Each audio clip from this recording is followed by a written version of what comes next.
is giving me a fucking migraine. Welcome back to the Spectral Frame. Today we're talking about my most favorite and least favorite movies of 2024, including my most disappointing and some honorable mentions in there. Lots of movies going on. 2024 was a stacked year for film. I had a really hard time ranking these movies. They slid around a lot in different slots and spaces and things, so this is how I feel about them now. That might shift, but I don't know, some of these I just never want to see again anyway. I'm not saying they're the best or worst of the year from some objective point of view, just mine, so make sure to let me know in the comments if you agree or disagree or what you think was the best. Quick sidebar here, I didn't get to see everything I wanted to. I missed Challengers, Oddity, Wicked, and A Quiet Place Day 1, so those aren't going to be on the list, but I'm just going to do my best. We have laws for these things! Until they fail, then you have me. First and foremost, we have to get into my least favorites. There's a lot of films that I saw this year that were, just fine. Things that I liked less as well, but these ones are really the ones that made me go, what in the fuck was going on here? Number 7, The Beekeeper. This is the only movie on this list that I both hated and loved. This is every boomer's revenge fantasy. It's Jason Statham just beating up tech-savvy millennials across the country, enacting revenge for an old woman. Fine. But the way this movie happens is insane. Jason Statham is just showing up different places in different outfits because reasons. He's killing people in the most insane ways. He has ridiculous one-liners, and I gotta say, this movie sucks so bad that you have to watch it. You have to watch it with friends, and you have to get together and have some drinks and watch The Beekeeper. It's batshit crazy, and I loved it, and it's so bad. Please watch this movie. I hate it. I'm the Beekeeper. Number 6, Megalopolis. This is Francis Ford Coppola's magnum opus. Kind of. Now, I admire this movie because it is unabashedly Francis Ford Coppola's vision, but it still sucks. The plot is ridiculous, the graphics are bad, the dialogue is bad, the metaphors are bad, everything's just kind of bad and messy. This is obviously a vanity project and something Francis Ford Coppola has been trying to bring to the screen for 40 years or something, and it's here, and it's bad, and there's not much else I have to say about it. It is a new original story with some crazy performances and really weird choices, so I think it's interesting, not interesting enough to watch, but definitely not good, so big dislike on this. I'm just kind of baffled by it. Again, I don't really know what to say about it other than, huh? Number 5, Twisters. I'm a man who loves some popcorn movies. Twister, the original 1996 film, is awesome. There's so much action, flying cows, plenty of tornadoes, lots of drama, there's a love story, it's crazy. So I was so excited for the follow-up, the big sequel, 30-ish years later, Twisters, starring Glenn Powell. Bad action, weird plot, I didn't really care about the characters at all, nothing really of value happened that I cared about in this entire movie. Like the original Twister, the tornadoes were like these big monsters, and here, they're just kind of like carnival attractions, or like monsters in a haunted house. They didn't really amount to anything that I cared about, and nobody's hurt by them really, at all. We have Glenn Powell just driving his truck into the middle of a tornado and shooting off fireworks and yelling yee-haw. Nothing happens to these people. The tornadoes are kind of inconsequential, but when it's convenient for the plot, then the tornadoes are supposed to be monsters. Make up your mind. I think it's really bad and a huge waste of time. Avoid this one, please. But if you're looking for a little eye candy, Glenn Powell has the goods. Number 4, Trap. Oh, buddy. If we're talking about fun, bad movies to watch, I think Trap does fall into that category, but it still sucks. It's still frustrating and still really annoying. This again falls into that category of a fun concept, just totally bungled by M. Night Shyamalan. It features his daughter, not the director one, the other one, as a Taylor Swift-like singer who's performing this concert, and Josh Hartnett takes his daughter to see. He's actually a serial killer, and the whole thing is a sting to get this serial killer and trap him. Trap! It's basically ridiculous coincidence after ridiculous lucky coincidence for him to get out of there, and then M. Night Shyamalan's daughter, the singer, Lady Raven, ends up kind of being the main character, but she's awful at acting, and nothing makes sense about this movie. People have been praising Josh Hartnett's performance in this, and it is kind of unhinged and weird, but it is really full of like those bad M. Night Shyamalan dialogue moments and weird directing choices. So if you're into that, there's that to latch onto. If you are gonna watch it with some friends and have some beers, because it's not good, but it is fun to joke around about. This movie sucks. Number 3, The Strangers, Chapter 1. I'll take waste of time prequels for 1,000. The Strangers Chapter 1 feels like it was made by committee. Like, the studio just said, put this in there, put this in there. It has to be kind of spooky and has to have certain kind of things. Like, it felt like a quota movie. It had nothing to say. It was not scary. There's so many logical leaps that I think even the most forgiving horror fan will say, not so fast, buddy. Now, I didn't see The Strangers Pray at Night, but I did love the original. I went and saw it the first night it opened when it came out and was floored by that movie. It was one of my favorite horror movies at the time, so I was interested to see what they do with a prequel concept, and spoiler alert, nothing. It just sucks, and I'm mostly angry because it's a waste of time. I don't really have that much to say other than avoid this thing. Number 2, Tarot. So tarot cards are spooky, right? That's a good idea for a teen horror film, right? This is the most non-movie movie I think I saw this year. It's paint-by-numbers teen horror with a terrible lead, bad kind of comedy attempts, terrible horror attempts. This film could not have pleased anybody and had to have served as just like filler in the schedule. Who released this movie? It's just filler content. It's not even something you'd put on the background when you're like vacuuming or doing the dishes or doing your taxes or like even filing for divorce, dude. This movie is just nothing. Sorry if you guys wanted me to say more about this movie, but it's literally not even worth my time. Number 1, Winnie-the-Pooh, Blood and Honey 2.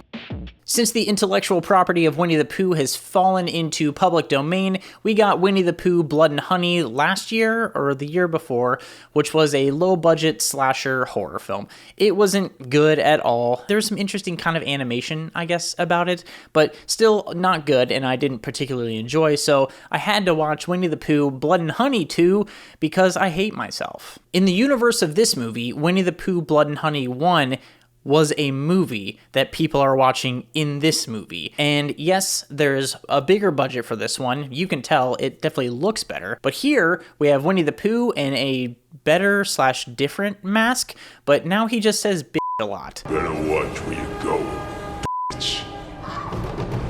It doesn't add anything, the script is awful, and the kills aren't even very interesting or fun. It's just as bad and lazy as the first one, but with more money. So the best thing I can say is that I hope some people working on it got more experience, maybe could get other jobs making better movies, but as far as this one goes, you're much better off looking in the mirror, calling yourself a bitch, eating a ton of honey, and just moving on with your life. It's easier that way. There will be people trying to kill you, the hunters. What are you talking about? There's people trying to murder me?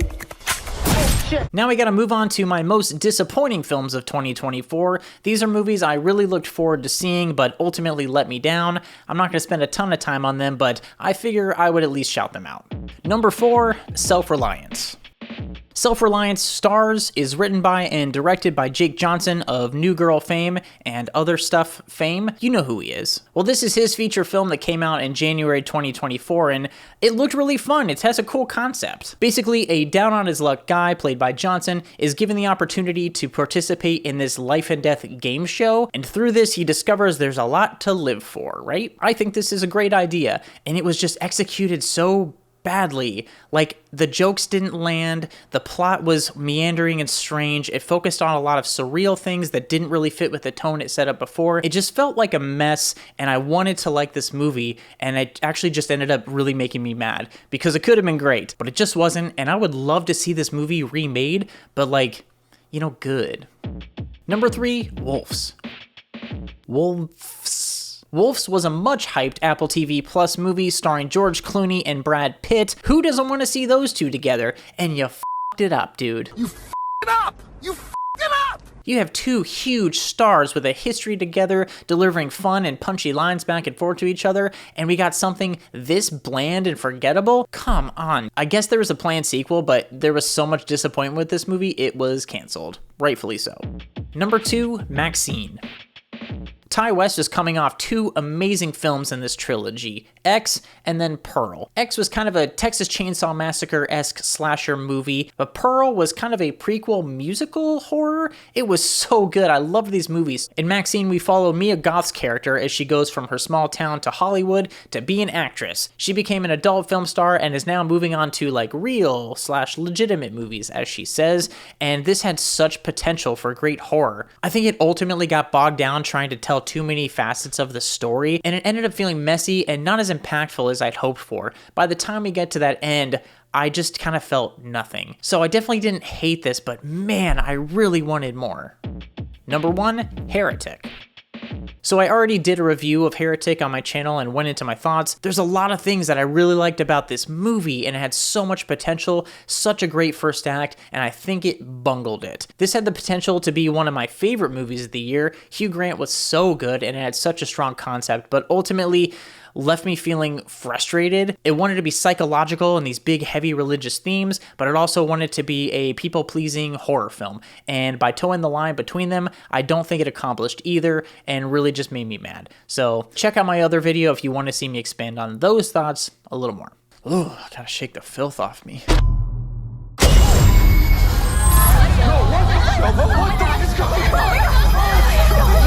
It's trippy, huh? Alright, we gotta move on to honorable mentions. I'm just gonna run through these pretty quickly, but these are all movies that I liked quite a bit and at one point held a spot on my top 10 list. Number 4, It's What's Inside. It's What's Inside is so much fun. This is a Netflix film that has a really fun high concept. There's some horror elements, some mystery elements, a lot of comedy. It's really great. It's basically about a group of friends who reconnect for a bachelor party and use this high-tech stuff to swap bodies with each other. They play games, things go wrong. It's really crazy and really fun, and a big recommend from me. It's on Netflix. Number 3, Longlegs. I had such a blast with Longlegs. I could not stop thinking about this movie for days after I saw it. I had to talk about it with a lot of people. The atmosphere was insane. It was really spooky. Nick Cage gives an incredible performance. Micah Monroe is amazing. And Oz Perkins' direction and writing is the backbone that makes all this stuff work. I do have a few problems with it, but what it lacks with some sense, I think it greatly makes up for in lore and spookiness and just creepy vibes all around. Also, that opening scene, dude. Number 2, Love Lies Bleeding. Starring Anna Baryshnikov and Kristen Stewart, this movie kind of has a little bit of everything. There's action, there's romance, there's violence, there's cerebral things, there's surreal things. There's so much in this movie, and it's really steeped in a lot of really great themes and incredible visuals. The third act of this movie was wild, but I loved it all the way through. I was totally captured, and I think both of our leads deliver pitch-perfect performances. This is a really wild time, and I definitely recommend for some adventurous film goers. It's not going to please the general audiences, but I really love this movie. I need to start working out. Number 1, The Truth versus Alex Jones.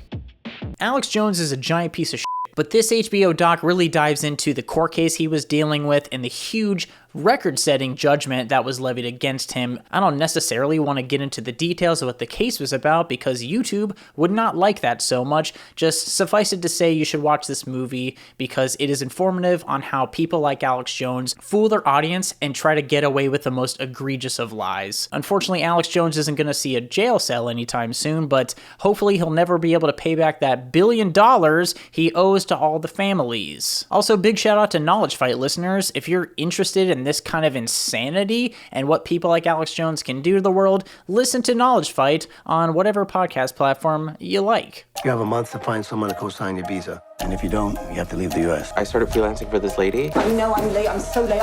This menu. What is it with walnuts? Walnuts, walnuts, walnuts. It's like a cafe for squirrels. And now, without any further ado, it's time to get to my top 10 favorite movies of 2024. Number 10, Problemista.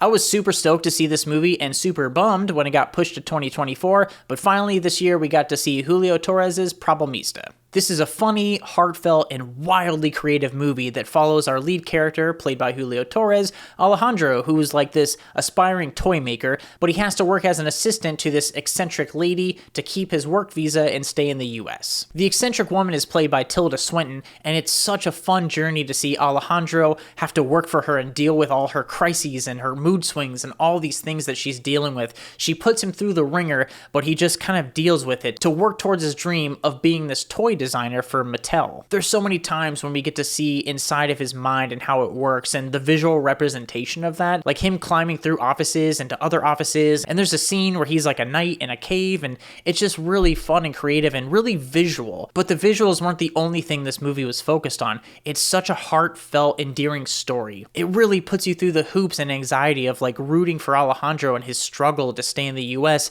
but being mad at Elizabeth and also understanding because she lost her husband, and there's so much to it, and I don't see enough people talking about this movie. I really loved it, and I often think about it, so this is a huge recommend. I'm not sure where it's streaming right now, but if you can see it, definitely do see it. It's a really great time. Number 9, Anora.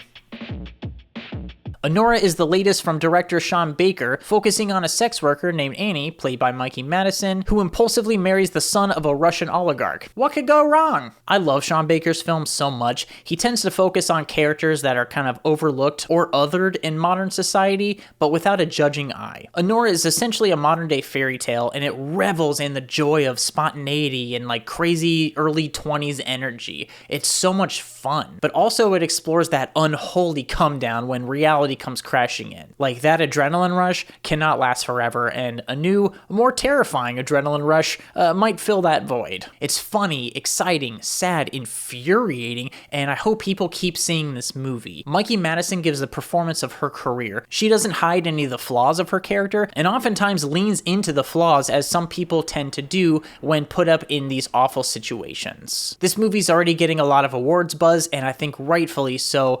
Everybody should see this movie. Number 8, I Saw the TV Glow.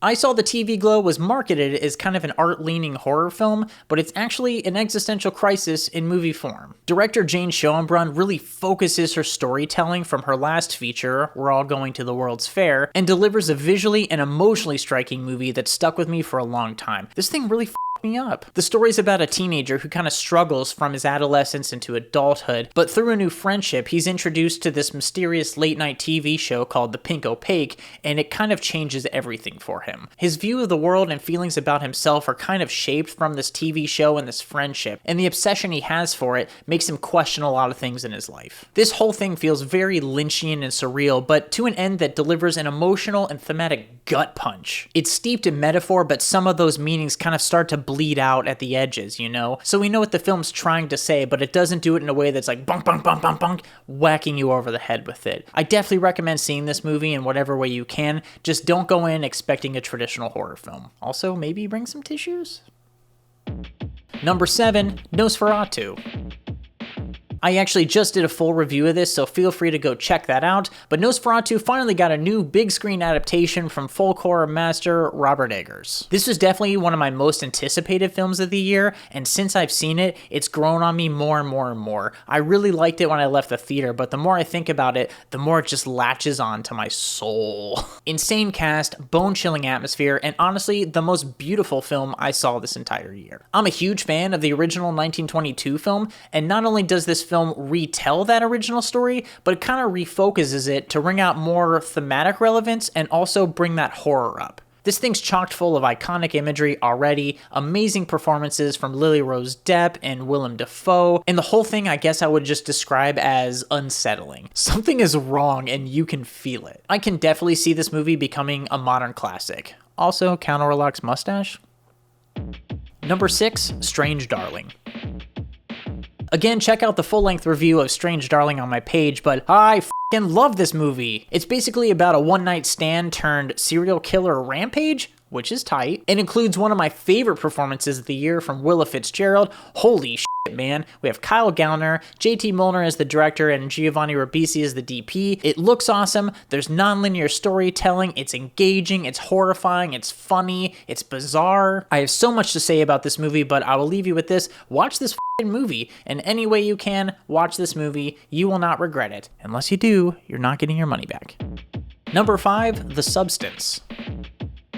One of the most bonkers movies I saw this year was The Substance, a dark comedy body horror film that lives in my brain rent-free. The hype is warranted for this. The story is about an aging celebrity played by Demi Moore who takes this black market drug to become a younger, better version of herself, played by Margaret Qualley. But spoiler alert, it all goes terribly wrong. What I like so much about this movie is that it kind of lives in its own universe, you know? It's not the real world, it's kind of this hyper reality that's focused on our main character, and the world is kind of centered around that. We also have this disgusting performance by Dennis Quaid that definitely left me feeling gross and like I needed a shower, especially that eating scene. Oh. But basically, it's these two women who are the same person battling against each other for time. It does not end well.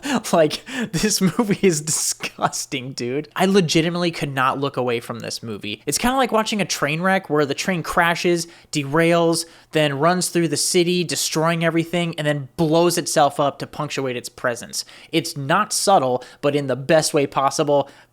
10 out of 10. Number 4, Cuckoo. I was not prepared for Cuckoo. I went in totally blind and was absolutely blown away by this movie. Cuckoo is the story of a 17-year-old played by Hunter Schafer who's forced to move with her dad and her dad's new family to this resort town in the German Alps. But as with plenty of mystery horror films, things are not what they seem. Ooh. Not only is this movie scary, but it's incredibly unnerving. Also has this deep lore that's slowly revealed throughout the entire runtime of the film. There's no like big exposition dump to explain everything.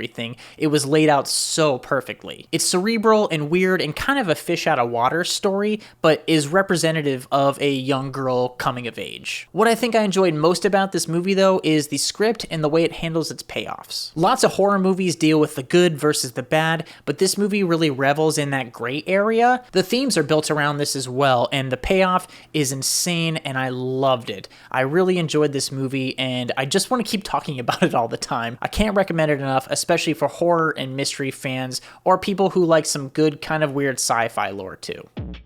Number 3, Kinds of Kindness.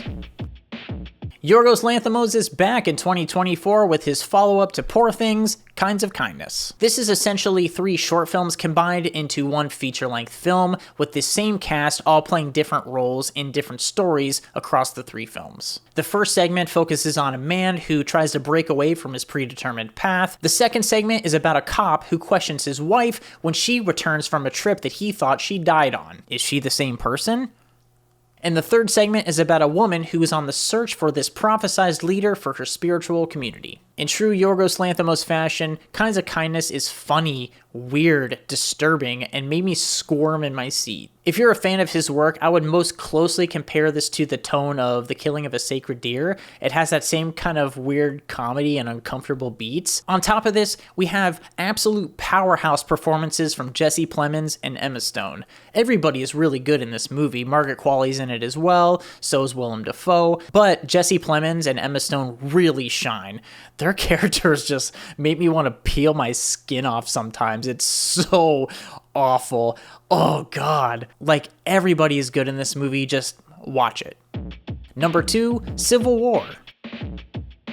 Written and directed by one of my favorites, Alex Garland's Civil War gives us a deeply unsettling view of what a modern civil war in America might look like. We navigate this world through the perspective of Kirsten Dunst's character, who's a photojournalist, as she tries to document the war. As we're traveling around these photojournalists on their way to DC, we really get to see so many situations and how the Civil War has affected people. It's turned some people into monsters, it's turned others into helpers and caretakers, and we really get to kind of explore the different factions of how modern society is kind of crumbled and or banded together to to take care of each other. Like I said, we're experiencing this from the perspective of Kirsten Dunst's character Lee, who is a seasoned photojournalist, but we also get to experience the newness of these horrors through a young, aspiring photojournalist played by Kaylee Spaney. I think the dichotomy between these two characters really shows how people can become numb to some of the horrors around them, where others will kind of rise to an occasion to help at all costs. It's such a great exploration of the psyche of people as they're dropped into this modern wartime situation. And what I really like about this approach is that it's not political. Not to say that politics don't matter in a situation like this,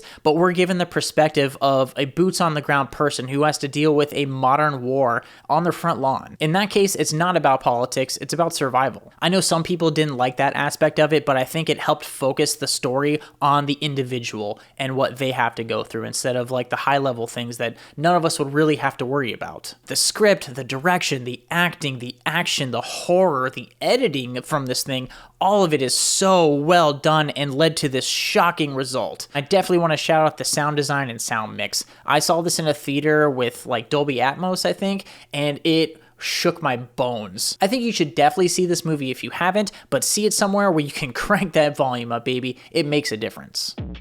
Number 1, Dune Part 2. I'm a huge fan of director Denis Villeneuve, and Dune Part 2 is an incredible cinema spectacle that, for me, encompasses all the elements that can make movies feel so epic and expansive, and most importantly, immersive. I'm no Dune superfan, but we finally got to see the cinematic conclusion to Frank Herbert's novel and the follow-up to Dune Part 1, and it did not disappoint. In fact, I like this one better. There's huge set pieces, incredible effects, a top-notch cast, and most importantly, some inspired visual storytelling. Unlike the 1984 David Lynch movie that tries to pack this entire novel into one film, Dune Part 2 really takes its time and I think does a great service to its source material. Paul Atreides, played by Timothée Chalamet, unites with the Fremen, learns their ways, and utilizes them in an uprising on a warpath for revenge. Kind of like I mentioned with Cuckoo, I like that this film explores some of the gray areas, but this time in regards to power and what that means. We get to see Paul learn and fight and lead and fall in love and probably worry about all the pee he's drinking from his still suit. It just sounds gross. Anyway, there's so many things I could say about Dune Part 2, but what it comes down to is that it captured my imagination so much and felt like such an experience. I was fortunate enough to see it in 70mm IMAX, and it was fucking huge, dude. But the scope of that screening and the people I was surrounded with really gave me an incredible theater experience that I will definitely not forget. I'm not always one for like these big epic sci-fi tales. I'm not a particular Star Wars fan or anything like that, but I think the focus on the personal stories in this movie really cut through and really grabbed me, and then all the epic stuff on top of that added to the overall story world. I was floored by this thing. Sequels and conclusions are not easy things to pull off when adapting a book, but I think this does it so well and should go down as one of the better sequels ever made. On top of Denis Villeneuve's Blade Runner 2049, that is one of the best sequels ever made as well. Anyway, I'm a huge fan of this and could not stop thinking about it. Every element about this movie I think is fantastic, and if you haven't seen it yet, give it a watch. Even if you're not into these like epic space stories or anything like that, I think this can still work for you. I'm not particularly into these kind of things in general, but this really got to me, so I don't know. That's my number 1. What'd you think of my list? Do you agree? Disagree? Let me know in the comments. Was there a movie you saw that I didn't see that you think I would like? Let me know. I love movie recommendations. We should do that more often. Let me know. Anyway, if you've made it this far, thank you so much. Like and subscribe and hit the bell and all that kind of stuff. Everything helps. So until next time, go watch some new movies and avoid drinking your own pee. It's pretty easy.